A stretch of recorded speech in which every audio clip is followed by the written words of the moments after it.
Hey everyone, this is Zykoma, and today I'm creating the one and only video you need to watch to fully understand peaks in Fortnite, so that you can utilize this concept to the maximum and win more box fights in game. I've watched some other videos on YouTube and I really don't believe they do justice to this important topic of peaking. Before we dive in and learn, we'll break this video down into two halves. The first half being the absolute basics of peaking, and the second half explaining advanced peaking concepts. So let's get started. So what is a peak? A peak is any movement that takes you from safe cover into the direct line of sight that you can engage the enemy. This is often good to do in scenarios where you have prior knowledge of where the enemy is. In Fortnite specifically, a good player will understand that edit selection is a very important part of peaks. What I mean by this is that ideally you want to be creating edits in such a way that you're giving yourself cover so that you have time to pull out your shotgun, and then when your shotgun is ready, using right hand advantage to win trades. So let's talk about the advantage that you will get when you peak. Usually, the person who peaks will have a big advantage over the enemy who has to react to the peak. This is because the player doing the peak knows when to click mouse 1 because they're the one moving the character to get into line of sight, whereas the other player has to purely react and doesn't know when it's coming. Here's a situation to explain this concept. So from the peeker's perspective, I took the wall, edited it, and am now slowly clearing from right to left to find where the enemy is. I'm swinging towards the right so that when I do see the enemy, I have right hand advantage and will be able to peek him successfully. Meanwhile, from the enemy perspective, you'll find that it's extremely hard to react when I see the person who is swinging to peek me. One of the biggest reasons peaks is not appreciated enough in Fortnite is that many players play arena, face less than talented players who do not have proper crosshair placement to punish you, and then perhaps get the false perception that they do not need peaks, and that they can make any sort of edit on anyone, regardless of how it's done. However, when you face better players in solo cash cups and in other tournaments, you will need to peek properly to avoid taking significant damage in fights. So now let's talk about common different peaks that you can do. The right hand peek. This could be a classic peanut butter edit, a window peek, or a right hand peek around natural builds. This peek takes use of right hand advantage in Fortnite, which occurs due to the third person nature of the game. Here's a quick clip from Billy Bicep who explains it perfectly, better than I could ever hope to do. The pink light represents this player's third-person camera. When I shoot the light, you can see the bullets hitting the center of the screen on the left. This means that there's a small space between the player's camera and the player's character model. This small space lets you shoot your opponent without risking any damage to yourself. From above, you can see the safe right-hand peek angle. If you stand anywhere in the blue space, your bullets will hit the wall. If you stand in the red space, your opponent can shoot you back.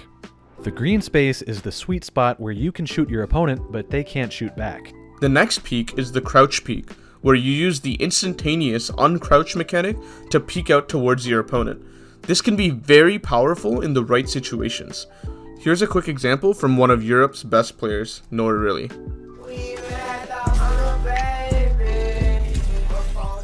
The jump shot peek.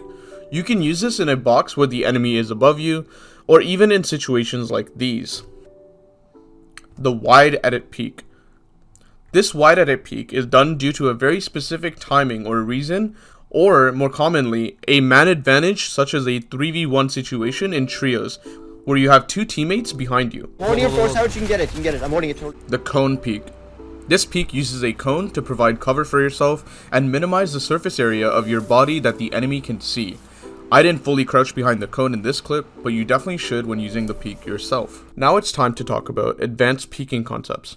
A good common practice is selecting tiles where the enemy is not behind them. The reason for this is that in Fortnite you have what's called a gun swap delay. Every time you make an edit, you need to actually pull out your gun and you won't be allowed to shoot until that animation actually finishes. It's very important to not immediately be in line of sight of your enemy after the edit is made. Here's an example of my enemy doing exactly this mistake. The more specific way to do this is to edit tiles anywhere where the enemy head isn't located, because sometimes there's cases where you'll actually be able to shoot their feet.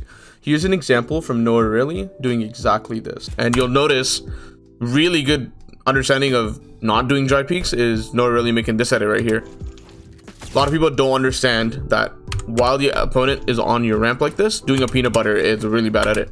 Next, understand that peaks are not a guarantee that you will not get hit in return, but simply that you will have a high success rate of hitting the enemy first. You are not invincible when you are doing peaks, even if you're doing them perfectly. For example, if you're 20 HP and your enemy is full HP, your goal in this scenario should just be to expand out and heal.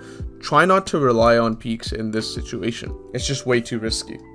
Here's an example of my enemy doing a pretty decent peak and me still killing him.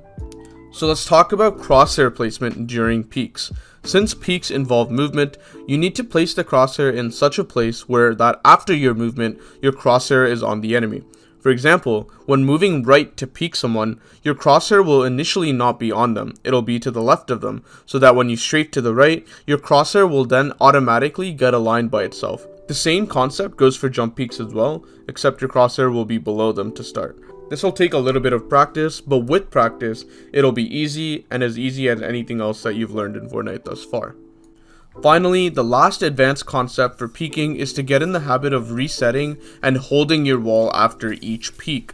Most likely, if your enemy is looking right at you, they will try to trade some damage back even if you have the peek on them. Most of the time, if you peek correctly, you will get the damage off first, and then the goal is to reset the wall before they're able to shoot back at you. Understand that pulling out your wall blueprint before resetting the wall is actually advantageous. It allows you to select the wall without actually looking at the edited piece of it. This is something that Clix and Kanata and other notable box fighters do all the time. Either way, I sincerely hope that this video has helped your idea of peeking and has helped change your perspective on Fortnite. Peeking remains to be one of those timeless skills that will remain in Fortnite regardless of any meta changes. Master this skill and you'll see yourself taking drastically less damage during fights in game and winning more of them due to your positive shotgun trades. Leave a comment below if you have any sort of questions or doubts about this topic and I'll be happy to answer. That's it for now. This has been Zykoma and I'll see you guys in the next video.